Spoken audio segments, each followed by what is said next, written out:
Welcome to the Dispatch Podcast. I'm Sarah Isger. That's Jonah Goldberg, and Steve Hayes is here also. We'll see. We've got plenty of stuff to talk about, so I want to start with a provocative question, Jonah.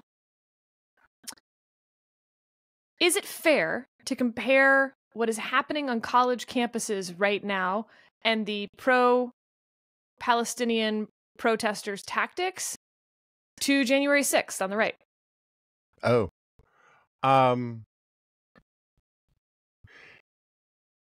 Yes, but with caveats, right? I mean, like, we should always remember Kevin Williamson's wonderful line talking about when people would say, well, what about the riots, the George Floyd riots where they burnt down things like big box stores? And Kevin's response was, well, there's just a difference between a coup d'etat and a coup de target. And so the intent behind January 6th is special. The stuff that's going on college campuses did not deprive the United States of the ability to talk about the peaceful transfer of uninterrupted peaceful transfer of power.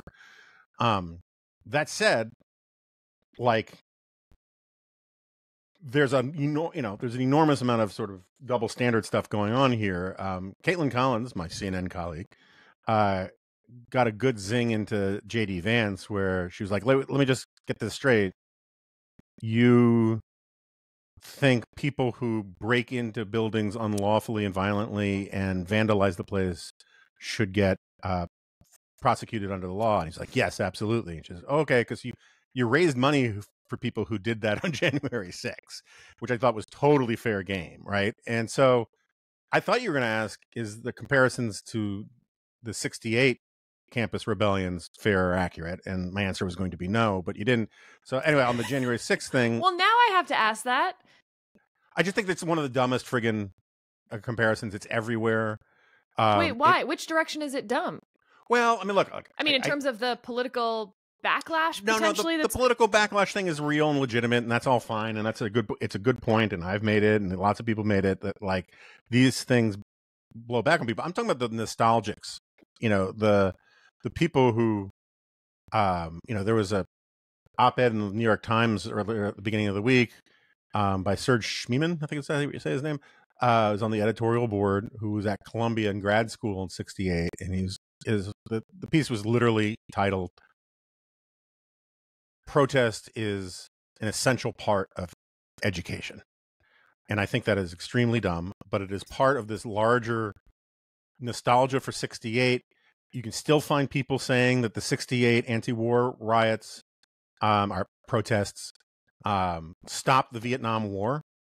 And I was like, well, man, they tapped the brakes on the Vietnam War, because the Vietnam War went on till 1975, and the protests got Richard Nixon elected, right? And so, moreover, the protests in '68 were about things that actually affected the actual people protesting.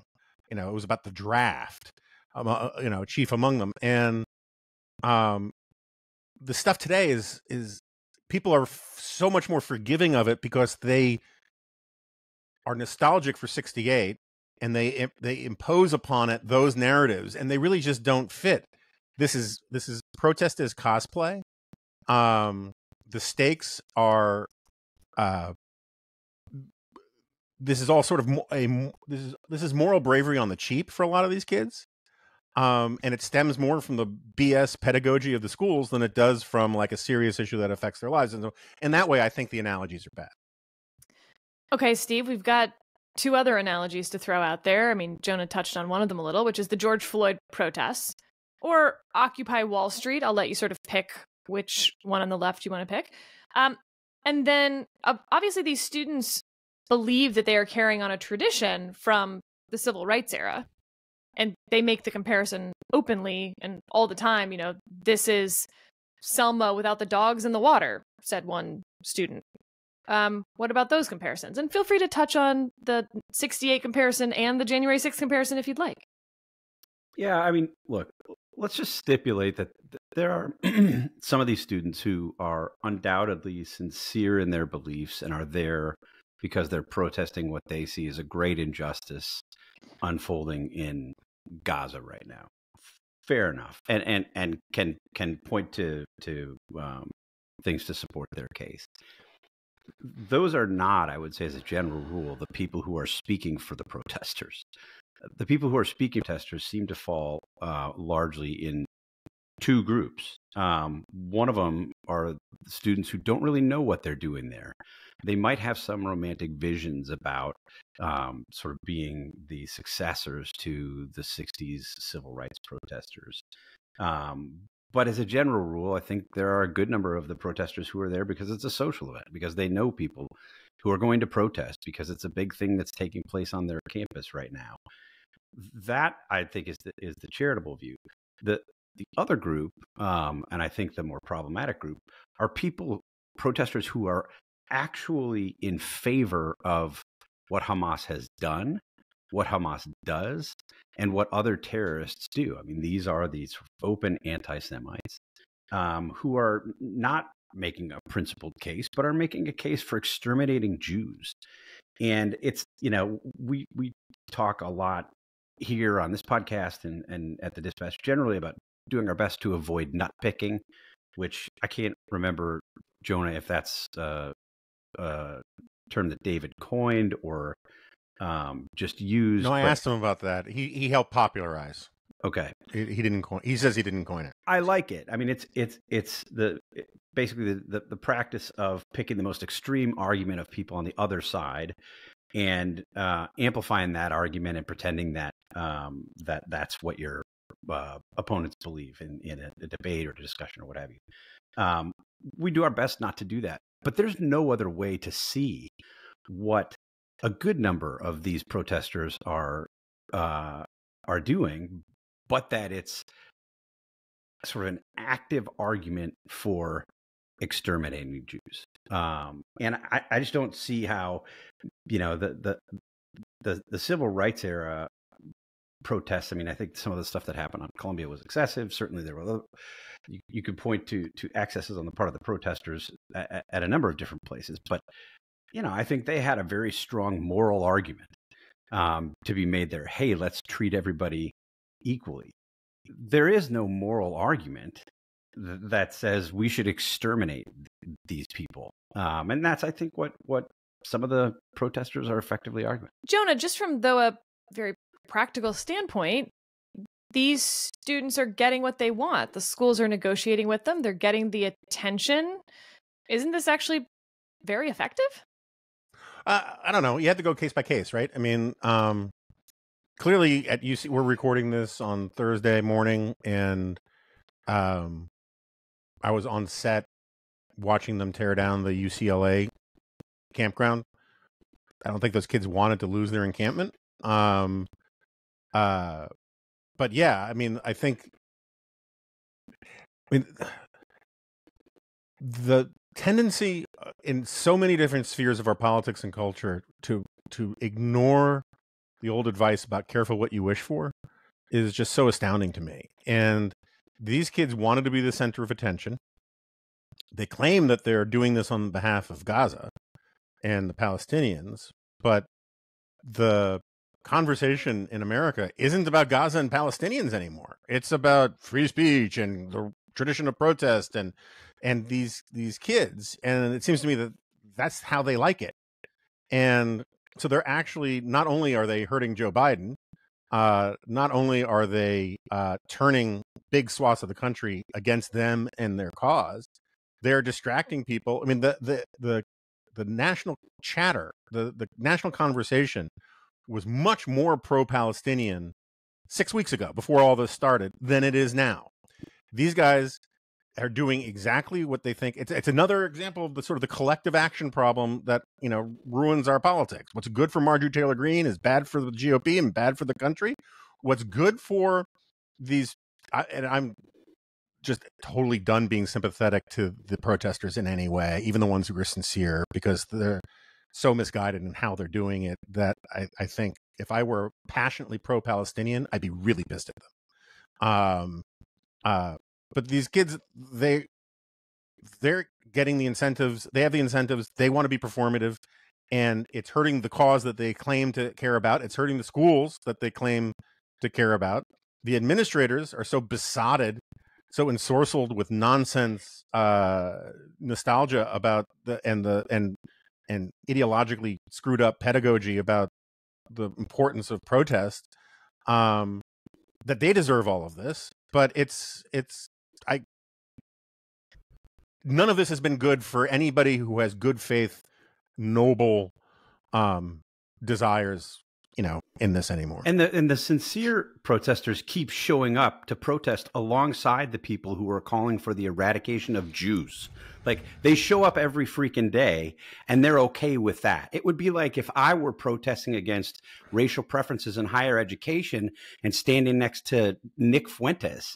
I mean, I'm not going to keep showing up if it's the neo-Nazis making the same protest. If they're on my side, I don't want any association with them. The fact that the sincere ones keep showing up, I think, suggests that they're either willing to be dupes, or they just are not thinking very straight.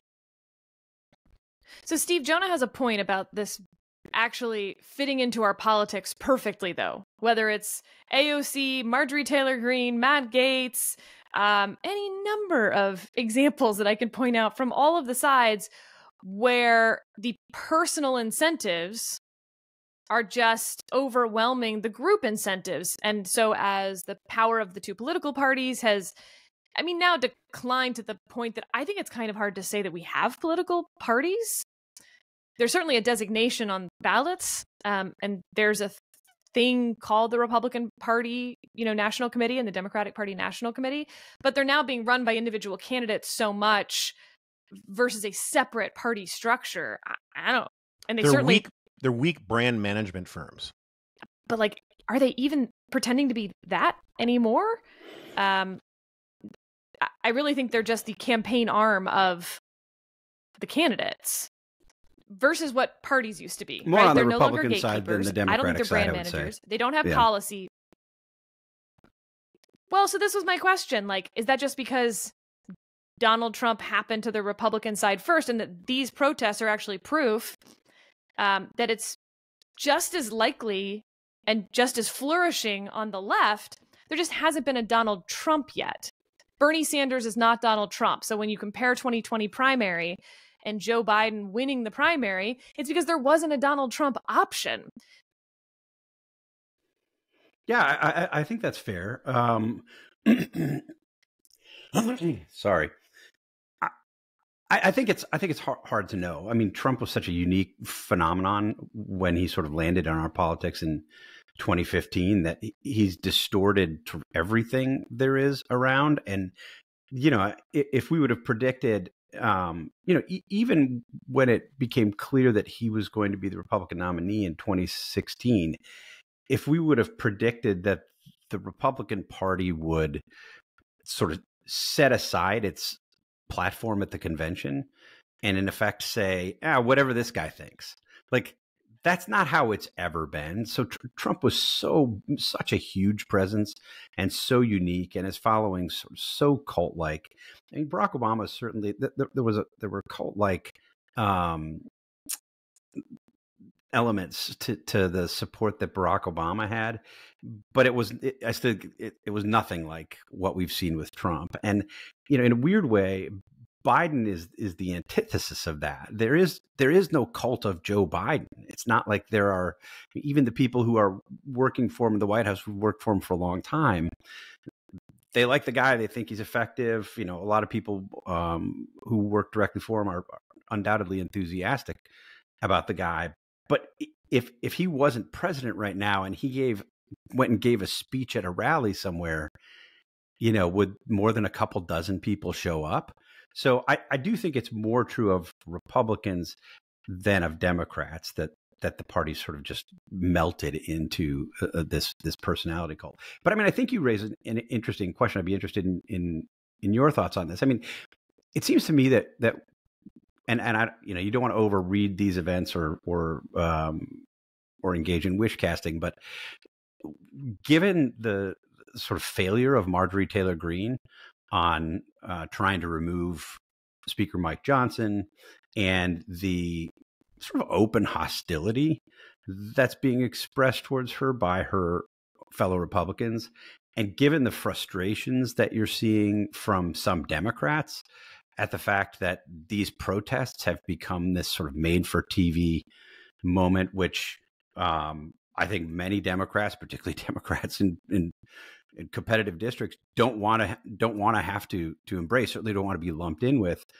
Have we reached the point where some of this performative stuff is just too much, and it's just seen as performative, and the serious people on both sides can say, hey, we got stuff to do? Jonah, I feel like one of the pushbacks to my point is that in 1968 we did have strong parties, and yet, make a different, point out the differences all you want between 1968 and now, but the political ramifications certainly have a high probability of being the same, meaning that a faction within the Democratic Party causing so much national news of chaos, violence, etc., weakens an incumbent Democratic president who can't seem to control it. But that was in an era that was very different politically from ours in every other respect. So, am I wrong? No, I think that aspect is right. I mean, I just don't think the weak parties thing. I mean, the point I was just making about the weak parties thing had more to do with the fact that across our political cultural landscape, we have a collective action problem where the incentives for the individuals, actors, or specific factions to do what's in their benefit has gotten completely out of control, and there's no larger institutional force that can impose order on that. But they couldn't impose order in 1968. Like, if the Democratic Party couldn't figure it out then, why should we be blaming them for not figuring it out now? But that sort of gets to the point, which is that in 1968, the issues that people were protesting were big enough to break a strong party. Like, this was like, friggin' draft was unpopular. The war in Vietnam was really unpopular. Plus, you had all the civil rights stuff still exploding, and you had, two factions in the Democratic Party. A legitimate and real center left that, actually had slightly right of center Democrats still in the party back then. And then you had a very serious left that, and I'll say this as something of a getting to the defending the pro-Palestinian, I would argue pro-war protesters. The hardcore left in 1968 was much closer to real domestic terrorism than these guys are. The Weather Underground, people glorify the Black Panthers, but they were essentially a quasi-terrorist criminal militia. They ran some soup kitchens. Hamas runs soup kitchens. Congrats. But the interrelationship between the serious left and essentially criminality and domestic terrorism was real. And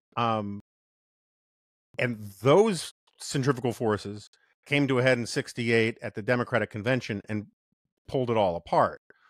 What I think is sort of remarkable about this moment, and this is true with the crazies on the right too, is that with the exception of January 6th, where the constant cosplay and fantasizing actually got translated into reality, so much of this is virtual Potemkin, very online stuff. I mean, the number of people who talk about secession on the right compared to the number of people who would be willing to actually pick up a gun and do something for secession is like 10,000, 100,000 to 1. How do you know that? You can still... What? How do you know? Like, I believe it. Yeah. Okay. I believe it. All I was going to say is that you can still, with that ratio, you can still have a bunch of violent people do violent things and it'd be very bad.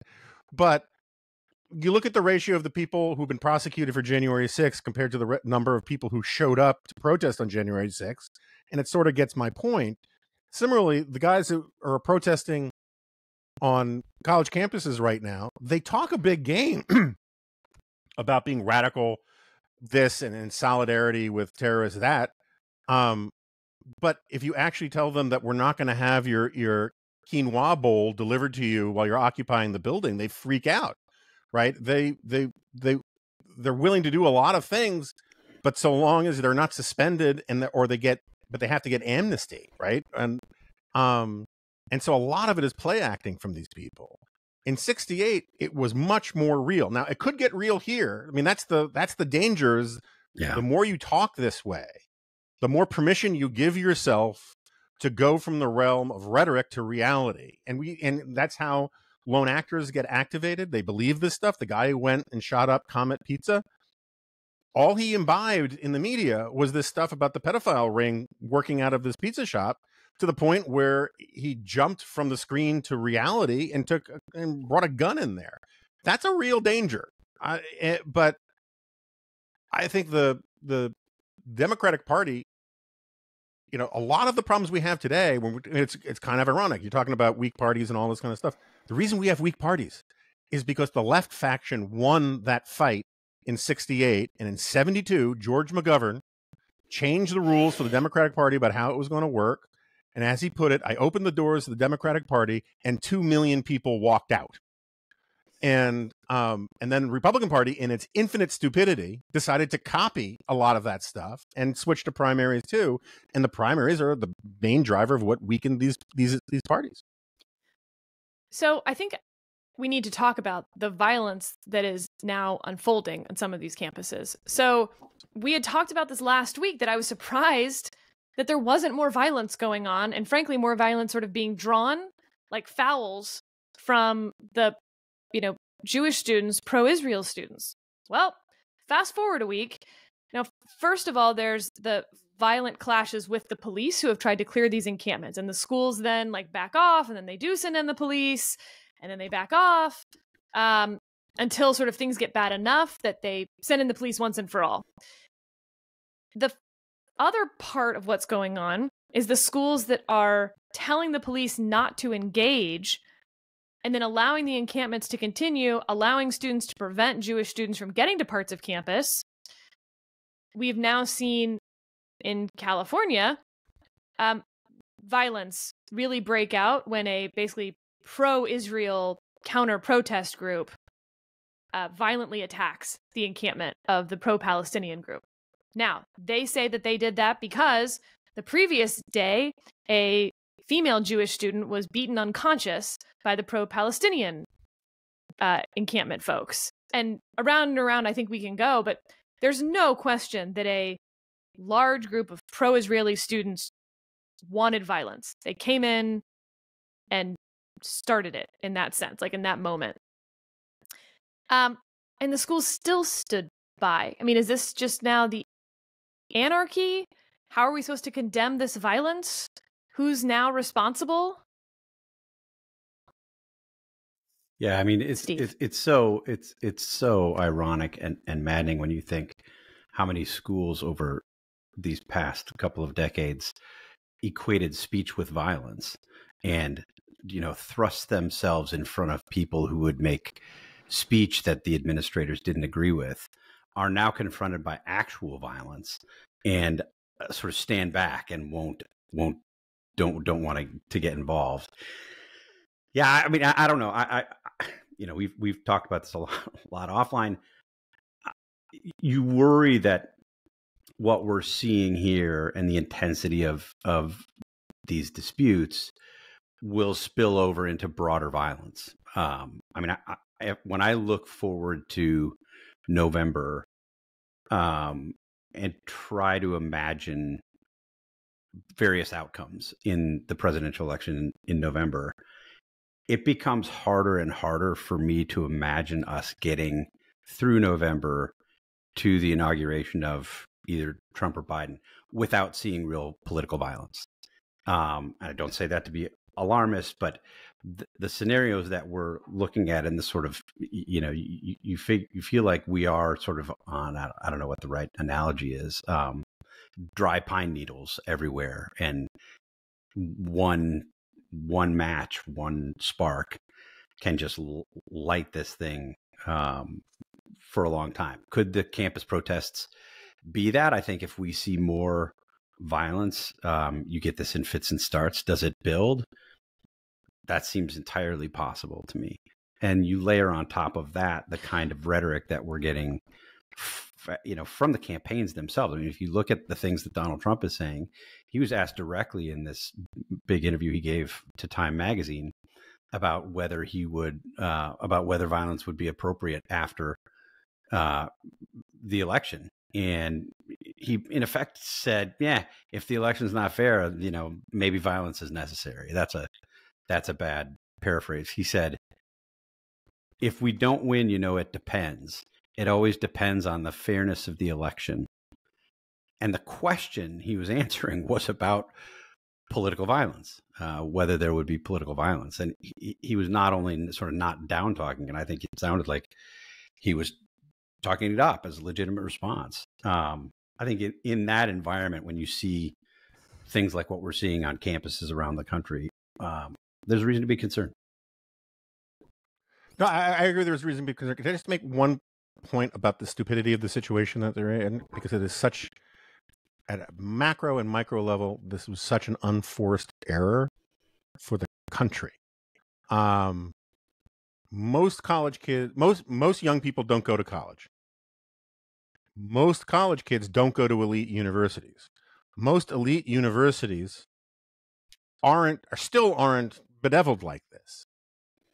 But because, again, of this cult of the college protest and this constant desire to replay history and revisit 68 and boast and brag about the glories of social protest, the media could not resist a handful of protests and gave them wildly outsized coverage. Professors and administrators who don't like who like protest and are ideologically simpatico with the kids yelling about Israel gave these things oxygen and attention, because they were secretly, I think, kind of proud that they were having protests. And isn't this great? And doesn't this show that we've admitted the right kind of, social justice warrior, enlightened conscience kind of students? This is why we're in this business. And so everybody magnified and amplified the importance of these things to the point where it had its catalytic effect and it took on a life of its own. And then all of a sudden, deep-pocketed, crazy left-wing philanthropist types and also sort of who knows how much money from Qatar and places like that starts pouring in, and it turns what was probably mostly grassroots into a mixture of grass and AstroTurf. And again, the press loves covering this. It is a made for cable news kind of thing, and it didn't have to be this way. But all we've covered it a ton, right? I mean, you wrote about it a couple times. Yeah, we've talked about it here. Agree. Are we part of the problem? Yeah, well, to a certain extent. Well, no, because to a certain extent, maybe. But the problem is real, right? At some point, you cover this stuff, and it takes on a life of its own. It becomes an animating myth and passion. I think a lot of our stuff has been, trying to tell the truth and expose facts about what's really going on, and not to glorify the culture of protest. But, there are countless college textbooks and documentaries that all treat this kind of thing as purely heroic. So, Jonah, so I want to push back on something you said earlier then, because you said you didn't feel bad for these kids, even the ones that were sincere out there, right? Because they're standing next to the bad people at this point. I totally understand that. But in the same vein, as you said, these students they were picked for their record as activists, not for their records as having intellectual humility or curiosity. They were chosen for this. They were then put into a little petri dish where they were told social justice protest is the sort of highest moral thing you can do. And this thing going on in Israel is a form of apartheid. And by the way, don't worry too much about the history, because let's focus more on social protest than we do on the actual facts. But they absolutely have been inculcated into the idea that it is the same as apartheid. The way to fight apartheid was through social justice protest, and it worked, and they ended apartheid through this. And so then these students are 1 + 1 = 2. This isn't that hard. So they do the thing. And at first their professors and even the administration are putting out statements saying how great it is. And they're not doing anything about it. They're allowed to break the rules because this is good rule breaking. The weather gets nice, so now more people are out there. And then the school's like, hey guys, like, could you like take down your encampments? And they're like, no. And the school's like, okay. And then that goes on for another week. And then the school's like, we're going to call the police if you don't move the encampments. And they're like, no. And the school's like, okay, we won't call the police. And then another week goes by. And they're like, no, you really have to move the encampments now. Why would the students think that what they were doing at that point, like A, that the police were really going to get called, B, that there were going to be any consequences whatsoever, and C, that what they were doing was now wrong? Like, when were they supposed to learn along this timeline that they were the bad guys, or that they were even breaking the rules? It's not clear to me that they were on notice that they were breaking the rules, because the school kept telling them they were breaking the rules while then also winking and telling them to keep breaking the rules. So it seems really weird to me to then call in the police and drag them out and arrest them or expel them, etc., and then be like, well, they were on notice. No, you were telling them they were breaking the rules while also telling them that it is a moral good to break the rules. Yeah. So look, I mean, if you're asking me, should I have more sympathy for those kids than I do for the college administrators who screwed them? Yes. But this is grading on a curve, because my disdain for the college administrators who did this is much greater and more profound. Look, I get the, you're basically making a well-articulated root causes argument that these kids don't know any better because this is what we taught them. But it's not just it's what we taught them. It's like along the way. Like yesterday, we told, gave them incentives. Yes, I agree. They were both and that's incentivized outrageous. and told basically there wouldn't be consequences, because on paper they were told there would be consequences. And then in reality, over and over again, right after they would say there's going to be consequences, there were no consequences. But 7 times in a row. And then the 8th time there's a consequence? Yeah. So that has to be really confusing. That's like the opposite of how you train a dog, Jonah. I agree, and that's why sometimes you just have to take out the gun. But don't. Steve got so mad at us when we said we were gonna steel man Christino and talk about what would have to happen for Jonah to shoot Zoe in the head. Come on. This is like the protests, just running over the administrators, you guys. But but this was sort of my point, is that this was all preventable if the schools just simply from the get-go had clear rules and enforced them, right? Which is why this hasn't happened at a whole bunch of other schools. Which is why it hasn't happened at a whole bunch of schools. Because the students were confused at those schools. And I know that sounds like I'm infantilizing them, but actually, truly, I believe these students had every right to be not just confused, to actually believe that there wouldn't be consequences. They got amazingly mixed signals. And it goes further. I mean, there was a great piece out yesterday or today demonstrating how the schools have sought out these kinds of students. This is what they prize in students. This is what they want when they recruit students. They go and they say, do these things. We like this activism. And then they're surprised when it comes back to them. There's this really terrific And again, piece. we've seen actually other... No, he's the worst. There's you a don't great listen piece. to AO. David and I have been saying this for a long time. But we've also seen other schools talk about what they value in applicants and emphasizing things like intellectual humility, curiosity, etc. And guess what? Oh my God, they're not having these problems because they didn't accept a bunch of students who were locked into a worldview. So it's both. I want to read. So Northwestern, my alma mater. Columbia's getting a lot of attention for what I think are they win the prize for the most mixed signals to their students. We're going to call the police, but we don't call the police. We applaud you, but also please stop doing this. Like, great. Gold medal to them for that. I think USC and UCLA win the award for, is it USC or is it both? I keep mixing them up. UCLA is the one where they had the confrontations this morning and UCLA. Yeah, UCLA. Okay. UCLA wins the award for stupidest way to handle it, which is just telling the police not to intervene no matter what, and then just allowing the two groups to brawl.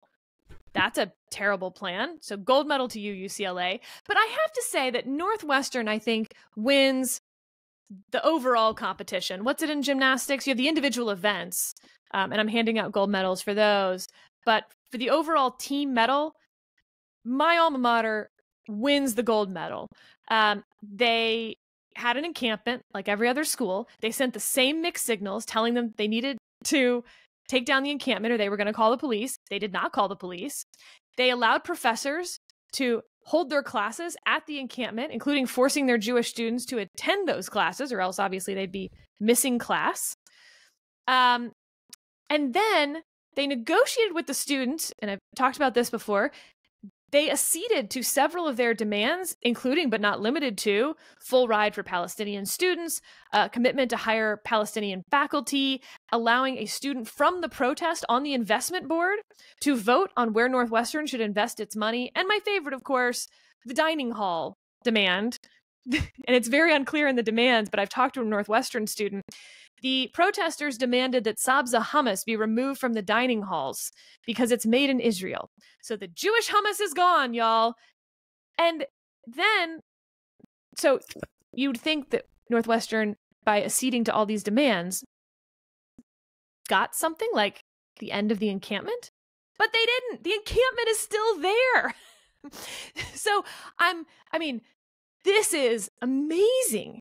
Now, you have the President's Advisory Committee on Preventing Anti-Semitism and Hate.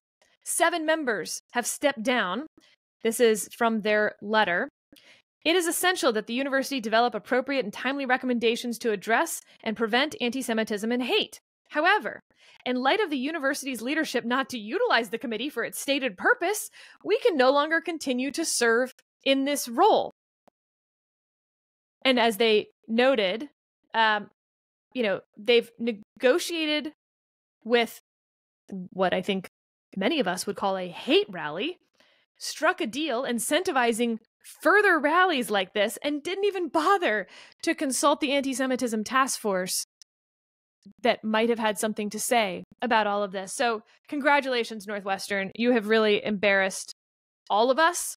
And is that detail on the hummus devalued our true? diplomas. Is that really true? Mm-hmm. Yes. Yeah, that's just I there are moments. There are moments where, like, sometimes this is complicated, and there's claims and counterclaims, and then you hear something like that. It's not the most important thing that we're talking about. Yeah, it's great, but it's so stark. It is just such an example of complete cowardice. Mm-hmm. No, it is. That's what I'm saying. It's like it's oversimple. There are bigger issues, but to the response from the administration to students who are routinely, on a daily basis, articulating genocidal views toward Israel, is to remove Israeli hummus. I'm just like, you can't make it up. It's insane. Like, somebody should be fired about that. Honestly, somebody should lose their freaking job over that. That is one of the dumbest things I've ever heard. I'm a staunch proponent of academic freedom. That is totally absurd. As of today, Jewish students are still being forced to attend class at the encampment site. After the negotiated deal was to remove the encampments, what they got, for those who think I'm maybe being unfair, they did take down the tents, but they're now they have sleeping bags. They are still allowed one tent as an organizing tent. So, I mean, the encampments are still there, right? Like, imagine negotiating about this shit. That they had shelter.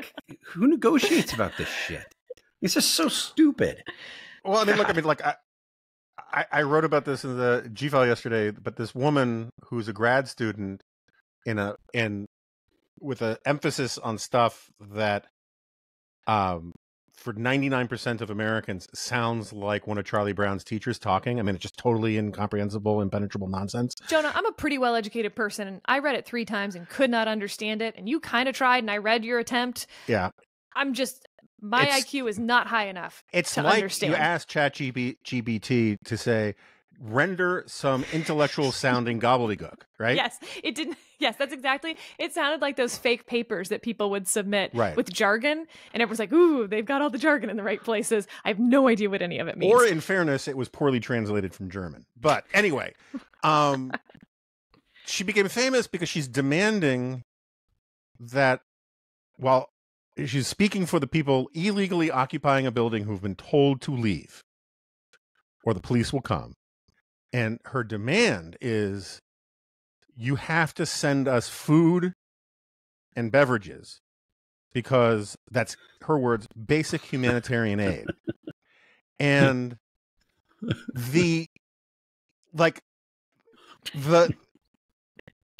ingratitude for all of Western civilization inherent in that one bit, like just everything stupid you can imagine about the sense of entitlement.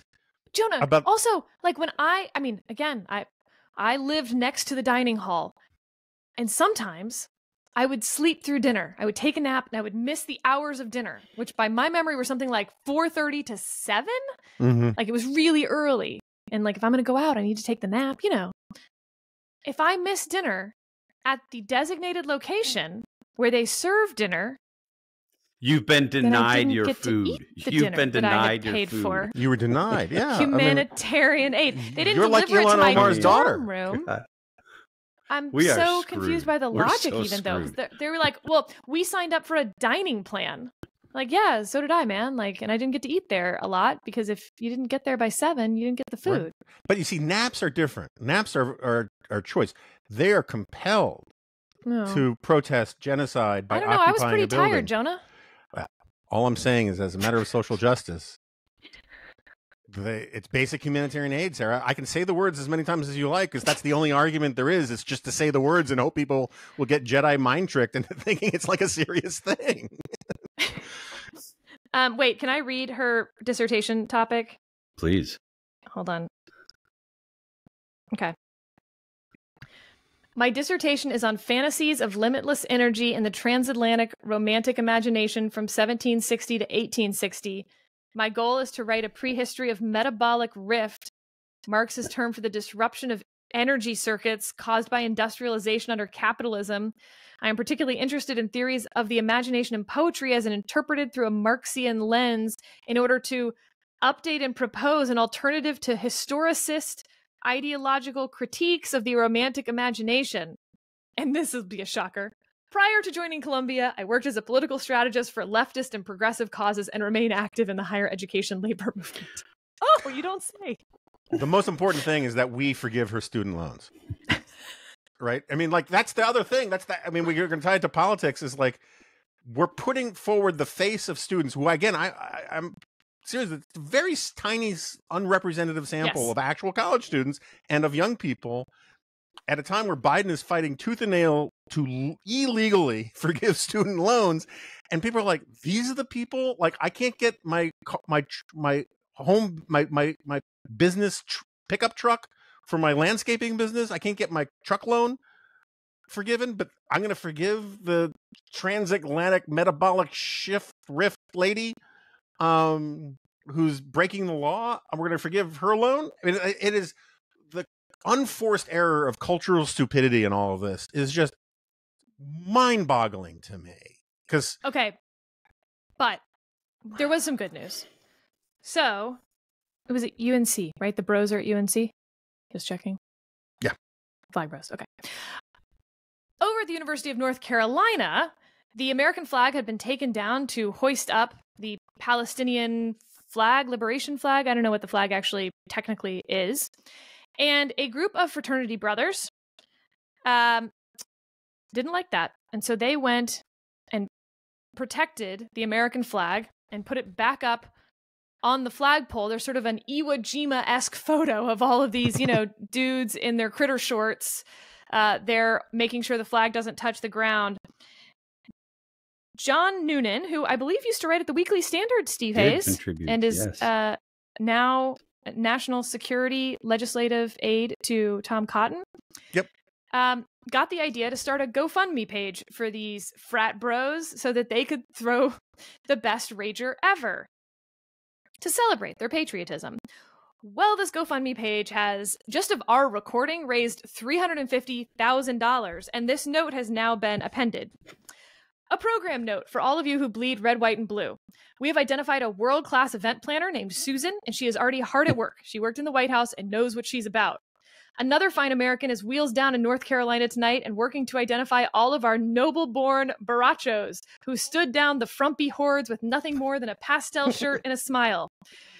GoFund has dispatched a member of their team to work closely with us and ensure your donations do as God intended, to show these guys enough fireworks to blow their Oakley aviators straight off their faces. And I was concerned they wouldn't have there's only so much money you can spend on a rager to invite your frat bros to, but actually fireworks is a great idea because the whole campus is going to see it and they're going to know why it's happening, and it will cost a ton of money to do a great fireworks show. So I don't know. It is bringing me a little joy that, like, that to me, it's not civil disobedience because they're not breaking any laws, but it is a form of counter-protest that I think is far more effective than, for instance, having a roving gang of Jews beat the crap out of the people in the encampments. That's not very effective. Now, we're just condemning violence on both sides. But the Rager fireworks show sounds awesome, and I think is proving the point more than anything else going on right now. And talk about creating good incentives elsewhere, right? You can have frat bros at campuses across the country raising American flags. Of all the things they could be doing, this seems to be among the best. Oh, and I'm sorry. It wasn't barachos. It was brochachos. Brochachos. Barachos would have worked too. Noble-born brochachos would have worked too, right? I know. Okay, so Steve, I want to spend just a few minutes on an interview that Donald Trump gave to Time magazine. It was wide-ranging. It was very Trump, and very 2015 Trump, I think, in the sense that what Donald Trump does is you ask him sort of a T-ball politician question where they are supposed to answer only one way. You're like pinning them in. And Donald Trump, like a raving bull, will always go the other way if you do that to him. Especially 2015 Donald Trump. That's what gave him the energy and attention. And I think focus of a lot of voters who were like, he's different, he's authentic, he's not playing their games. Because he literally wasn't playing their games. Okay, so I'll just read some of the Trump's answers to these questions. I called them J6 patriots. When I asked whether he would consider pardoning every one of them, he says, yes, absolutely. He says, if the Supreme Court said that a president doesn't get immunity, then Biden, I am sure, will be prosecuted for all of his crimes. On mass deportation, he says he would rely mostly on the National Guard. If they weren't able to, then I'd use other parts of the military. Then he's asked about whether he would override the Posse Comitatus Act. Trump says, well, these aren't civilians. Okay. The reporter, when I asked whether he would be comfortable with states prosecuting women for having abortions beyond the point the law permits, he says, it's irrelevant whether I'm comfortable or not. It's totally irrelevant because the states are going to make those decisions. And Trump does not dismiss the possibility of political violence around the election. If we don't win, it depends. It always depends on the fairness of the election. So, has Trump changed as a candidate? Is this still effective for Trump? Is he getting the same level of attention, I guess, is the first part of the question. And the second part of the question is the media doing anything differently? Have they learned any lessons? Are we seeing changes in how Trump is covered? Because Mike Warren and I, for The Collision this week, surveyed all of the late night shows, John Oliver to SNL to Stephen Colbert, Jimmy Kimmel, all of it. And it was sort of interesting because I think you can see a distinct shift in how Trump is being covered, at least by these guys. And in fact, Bill Maher has come out publicly and said he's going to cover Trump very differently and less. And John Oliver has basically said he's going to, with, some exceptions, not cover Trump at all because there's other stuff going on. And in fact, this is part of the problem is the covering the inanity of every detail of, as Jon Stewart was noting, like, it's not the OJ car chase when he goes to the courthouse every day. It's a commute. So, yeah, has Trump changed? Has the media changed? Steve? So I don't think Trump has changed. I take your point that this is reminiscent of Trump 2015, sort of breaking all the rules. But I think the thing that Trump is doing now, and this really came through in this Time magazine interview, is making arguments that are so radical that even Trump in 2015, the norm breaker, wouldn't have made them. I mean, the things that you read are Trump just openly embracing this authoritarian way that he's running for president. And he's been saying it often enough. I think we'd be foolish not to take him seriously. I think this is what he wants to do. And I think the interview was really a good one. I think it was one of the more effective interviews of Trump that I've read in a long time, because the reporter went in and said, let's sort of set aside a lot of the hype around your candidacy. Talk about what you're going to do if you're reelected. And he went sort of issue by issue, point by point. One additional one, sort of beyond the ones that you read, Trump was asked, would you fire a U.S. attorney who didn't prosecute someone you ordered? You ordered to be prosecuted. And Trump said, it depends on the situation, honestly.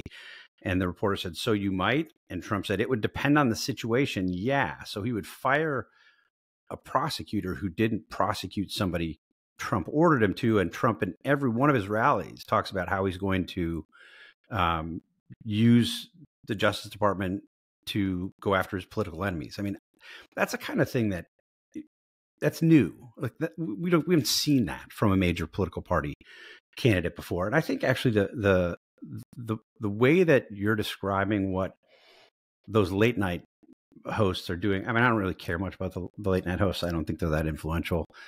But I think the media should be doing the opposite. It's not that they're influential. It's that I think they show us the zeitgeist, right? They show us what people are going to find funny or worth tuning into. They almost are the reflection of voters, I think, more than news media. Yeah. I mean, I think the late night hosts are maybe. And if their point is, hey, we don't want to be making light of this guy who's saying he's going to use the Justice Department to go after his political opponents, fair enough. I can see where they would think that's not appropriate to make light of.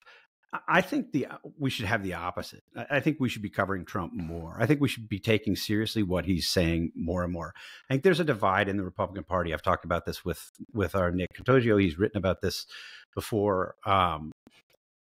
The base of Trump's support reads an interview like this or listens to what he says at a rally. And I think really what was interesting about this interview in some respects was it was just consistent with what he says at the rally, but it reached a broader audience because it was in a Time magazine interview. And, what Trump is saying, I think, is alarming. And he's not deviating from it. He's not sort of covering it. He's not backtracking. He's not softening it. There aren't any euphemisms. He's telling you what he's going to do, and what he's going to do, I think, is alarming. So in that sense, I think we should be covering Trump more. I think we should make a point of covering Trump more. The base of the Republican Party sees the stuff and hears the stuff that Trump says in an interview like this and loves it. I think other Republicans, those who are not part of that core Trump cult base, will be alarmed by this. I think independents will hear this and think, boy, that seems too far. So I think it's important to cover it just so people have the facts and so that people aren't surprised that when Trump is elected, this is what he does. It shouldn't be surprising to anybody if he does the things that he's saying he's going to do. And as we've been saying for a long time, he is running as a quasi-authoritarian. He's just unapologetic about it. Jonah. So, your original question was, has he changed? Has the media changed? I think media has changed a little. But you're not going to get the media to turn away from the catnip that is Donald Trump on trial in a hush money case with porn stars. I mean, you can't. It's like asking Winnie the Pooh to give up honey. It's not going to happen, right? But I think Steve's wrong about Trump. I think he has changed. I think he's gotten worse. I think to Trump's benefit, or to his credit, and I'm grading heavily on a curve here, but in 2015 and 2016, Trump didn't know how little he knew. And he knew very, very little about how government works, about how politics works, about the powers of the presidency. This was at a time when he was still talking about how he was going to be a very strong president on Article 12 of the Constitution. Spoiler alert, there is no Article 12. Now he's been surrounded by people like Michael Flynn and talking to people like Steve Bannon, who themselves have become wildly, much worse, as bad as they might have been, and more radicalized. And he's taking advice from people like Tom Fitton, who's not even a lawyer, right? And Roger Stone has his ear, and he's surrounded himself in his sort of Mar-a-Lago Elba with yes men and sycophants. And he has the confidence of having been president once. And so he never thought he had to really take people's advice before, but he did, right? And he surrounded himself with sort of circuit breakers and checks on him.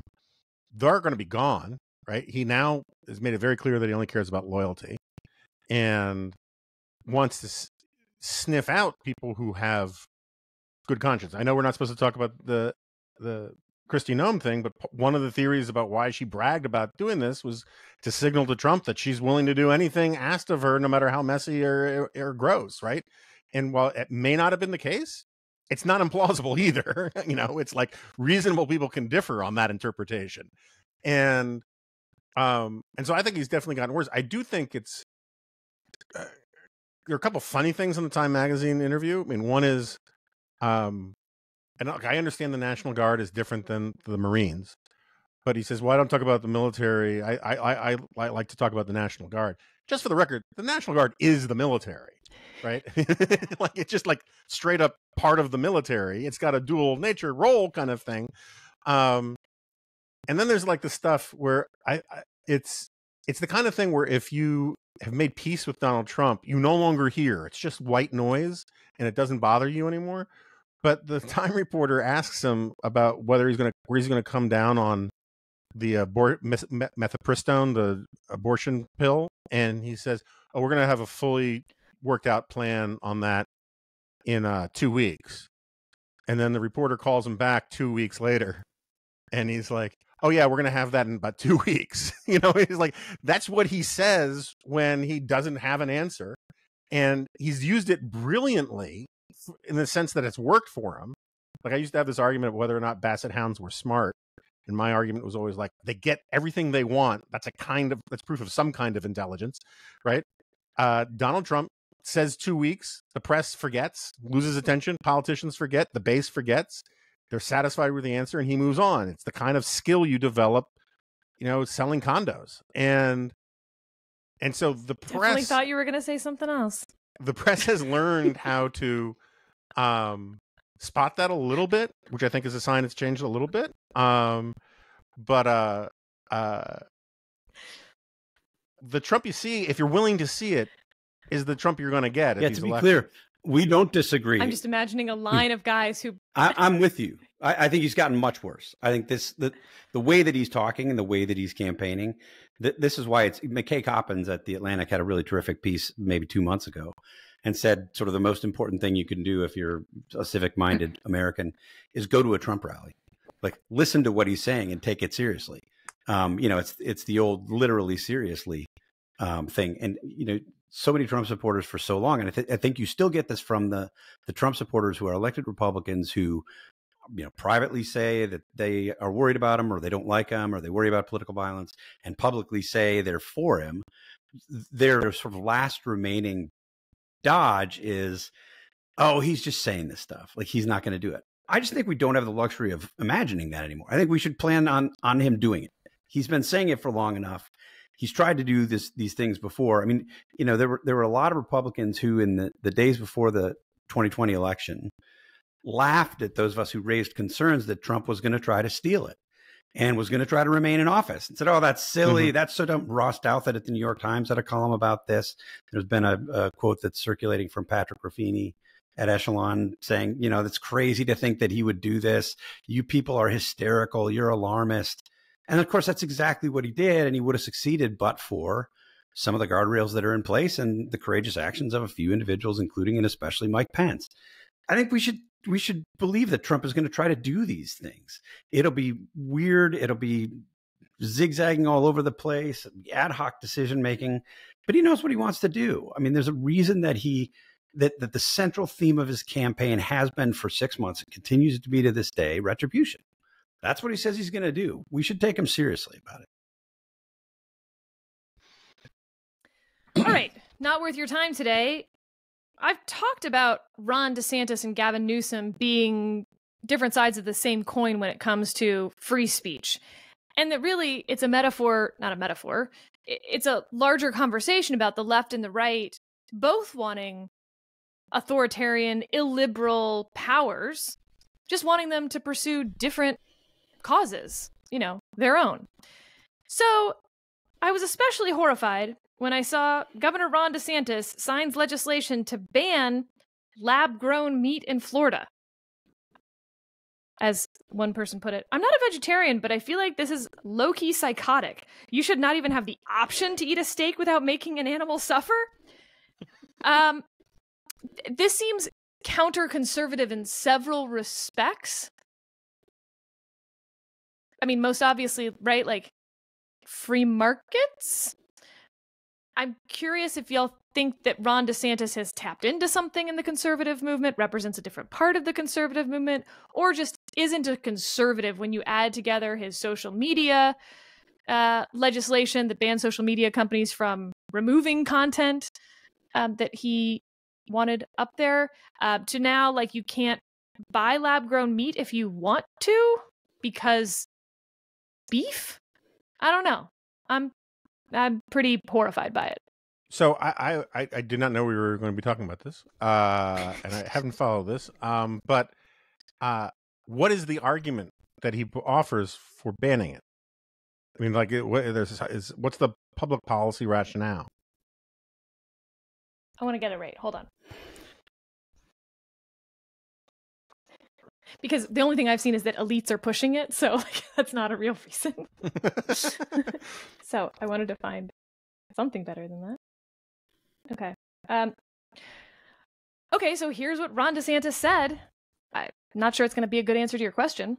Today, Florida is fighting back against the global elite's plan to force the world to eat meat grown in a petri dish or bugs to achieve their authoritarian goals. Our administration will continue to focus on investing in our local farms and ranchers, and we will save our beef. So he's preventing their authoritarian goals by having his own?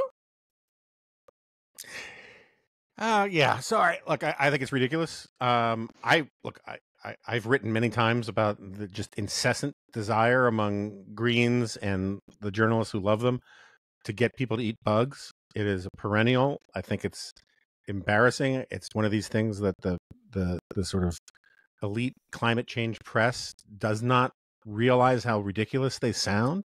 And Jonah, just don't forget that when the Dispatch first started, we did make several of our staffers eat cicadas. We didn't make them. No, we invited them. I think actually the idea, if we're being real, started with them. There was cicada true. Alfredo, and there was a cicada charcuterie board. Yep. But my point stands. And all I'm going to say is, but like,